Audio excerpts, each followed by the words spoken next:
राधे राधे प्रिय भक्तों, श्री कृष्णदासी शिवन्या चैनल में आपका एक बार फिर से स्वागत है। और आज की वीडियो भी है बहुत ही खास। तो आज मैं आपको बताने वाली हूँ रामचरित्र मानस की कुछ ऐसी चौपाइयों के बारे में जिन्हें अगर आप सच्चे दिल से पढ़ते हैं और उस पर अमल करते हैं, विश्वास करते हैं, तो वो आपको स्वयं ही भगवान तक पहुंचाने का जरिया है और आपके सारे दुखों का नाश करने का भी।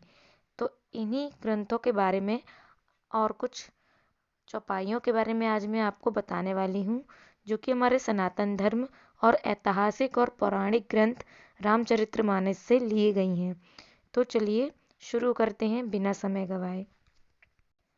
तो जैसा कि आप सब जानते ही हैं कि मनुष्य का जीवन 3 भाव से बना है। पहला है हर्ष यानी खुशी, दूसरा है शोक यानी दुख और तीसरा है भय यानी डर।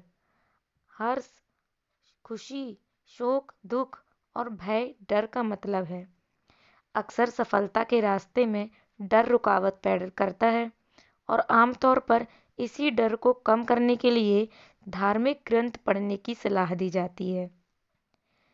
तो माना जाता है कि धार्मिक ग्रंथों का पाठ करने से जीवन में सकारात्मकता यानी पॉजिटिविटी बनी रहती है। तो चलिए हम आपको सुनाते हैं रामचरितमानस से ली गई कुछ पॉजिटिविटी फैलाने वाली, पॉजिटिविटी लाने वाली, हमारी रुकावटों को खत्म करने वाली, डर को खत्म करने वाली चौपाइयों के बारे में। उसके पहले क्या आप जानते हैं कि तुलसीदास द्वारा लिखी गई श्री रामचरितमानस की चौपाइयों में जीवन की हर समस्या का समाधान छिपा है। माना जाता है कि इसका पाठ करने से जन्म जन्मांतरों के पाप से मुक्ति, भय, रोग आदि सब दूर हो जाते हैं। साथ ही जीवन जीने को लेकर नई प्रेरणा की भी प्राप्ति होती है। इसी कड़ी में आइए जानते हैं उन चमत्कारी चौपाइयों व उनके प्रभाव के बारे में विस्तार से, चौपाइयों के साथ, भावपूर्ण अर्थों के साथ, जो कि मैं आपको हिंदी में ही बताऊंगी। तो चलिए चलते हैं अब चौपाइयों की तरफ।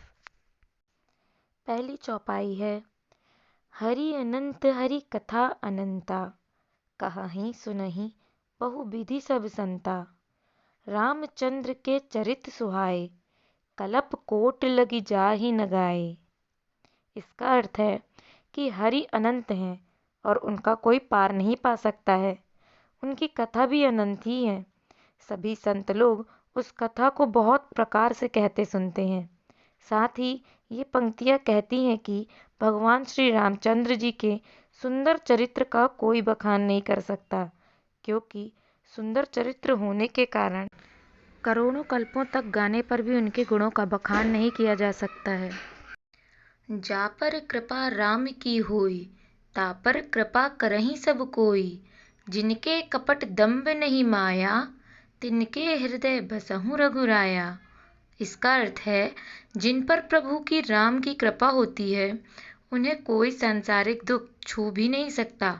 जिन लोगों पर परमात्मा की कृपा हो जाती है उस पर तो सभी की कृपा तो बनी ही रहती है। जिसके अंदर कपट, झूठ और माया नहीं होती, उन्हीं के हृदय में रघुपति राम बसते हैं।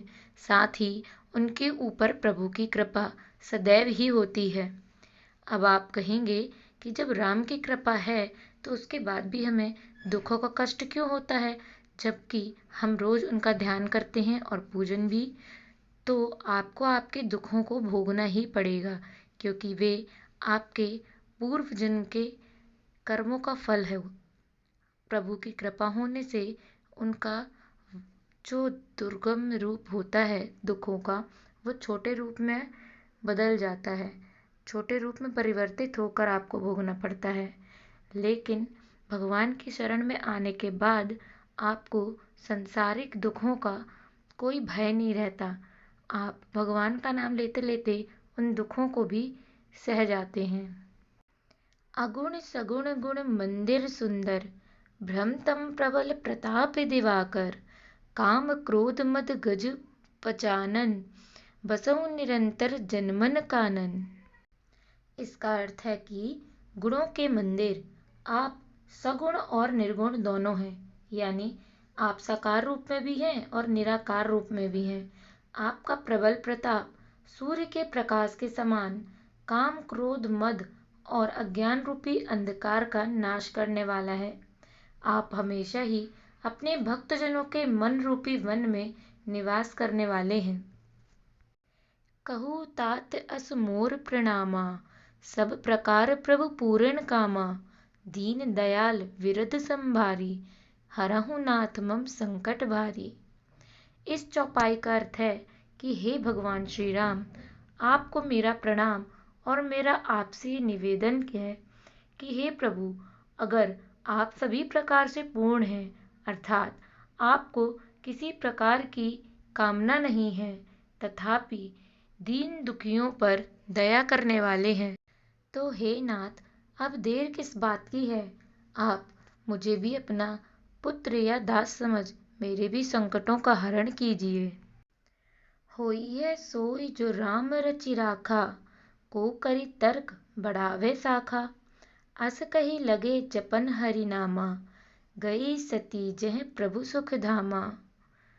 अर्थ है कि जो कुछ भी संसार में राम ने रच रखा है वही होगा, इसीलिए इस विषय में तर्क करने का कोई भी मतलब नहीं, ना ही कोई लाभ है। तुलसीदास जी कहते हैं कि इतना कहने के बाद भगवान श्री हरि का नाम जपने लगते हैं और सती वहाँ जाती हैं जहाँ सुख के धाम प्रभु राम थे।